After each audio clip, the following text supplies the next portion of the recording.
sort of identified like certain meetings that can go virtually.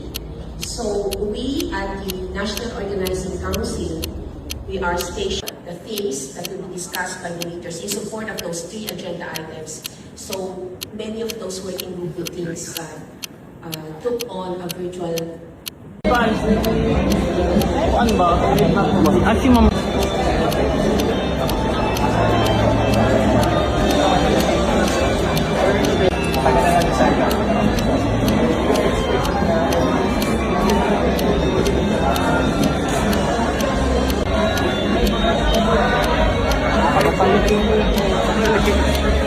Umuwi lang ba?